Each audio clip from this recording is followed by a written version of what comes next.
welcome back, everyone, to Who Would Win? A special birthday Who Would Win for Quantum Quill. Now, you asked the question, who would win in the fight? Homelander, Soldier Boy, or Stormfront versus the three main characters from, Fooly Cooly? Kanti Naturo, I think is one of the other one's name. And give me a second here. Fooly Cooly, by the by, is one of those shows that I, in passing, knew about and saw advertised on Toonami, but did not watch. I am not a Fooly Cooly person. But the three main characters of Fooly Cooly are Kanti, which is a robot. A robot that popped out of the guy's head, the main character's head, because that's something he can just do. Where's that list of them? The main character, whose name is Naturo, I think it is, or Haruko. Sorry, no, Naoto, Naota, Naoto. Let's go Nato. And then Haruko is the crazy alien psycho chick in many ways. I'm not very well versed in the series. I know it has to do with something called NOs, and in monsters, robots, or whatever that kind of pop out attracted to these wavelengths. There is the strongest guy and the strongest being in the series called Atomisk, who basically takes the form kind of like a giant phoenix, who can literally spawn solar systems in from his body. That's how powerful he is. The level of what these characters can do is kind of weird. They have enhanced strength, capable of batting large objects around no problem. Bullet dodging speed. They have aura manipulation, at least their own aura. They can channel the power of Atomisk in them. But there's still a weird group of characters in that sense. Whereas Homelander, Soldier Boy, Stormfront, they are relatively straightforward in terms of who they are, what they can do.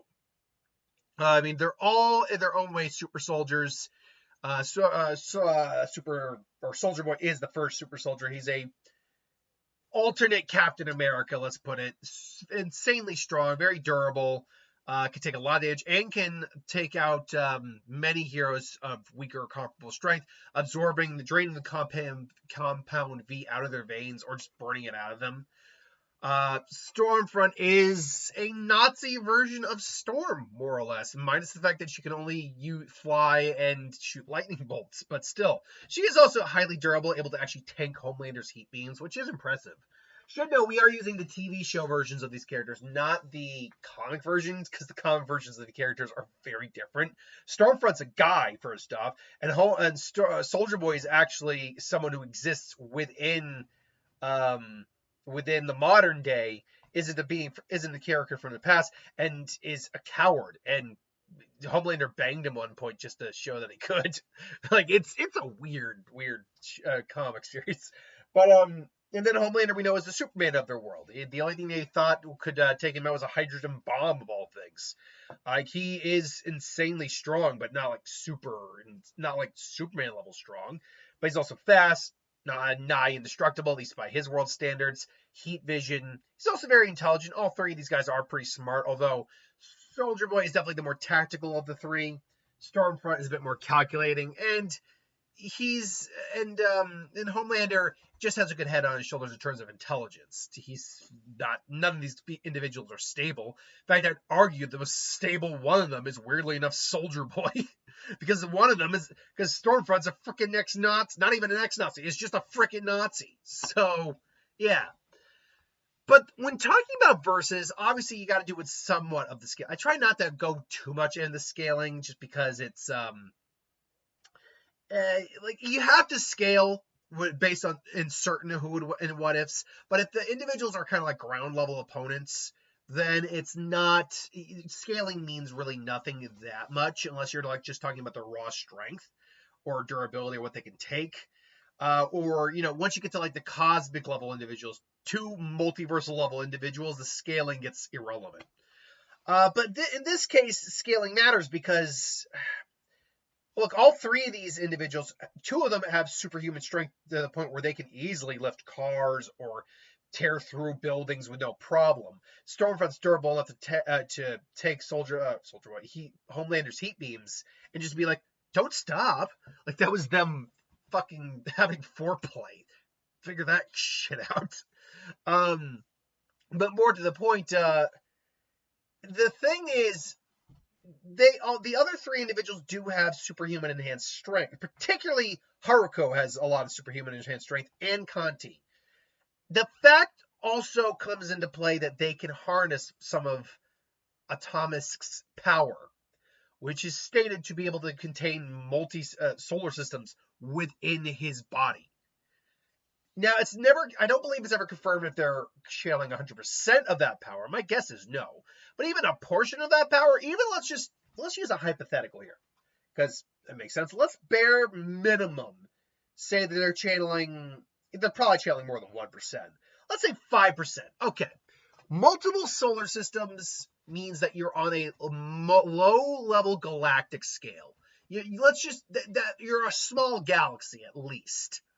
So, okay, you're a small galaxy. How can we scale that down to, say, 5% of that? That's difficult to actually quantify.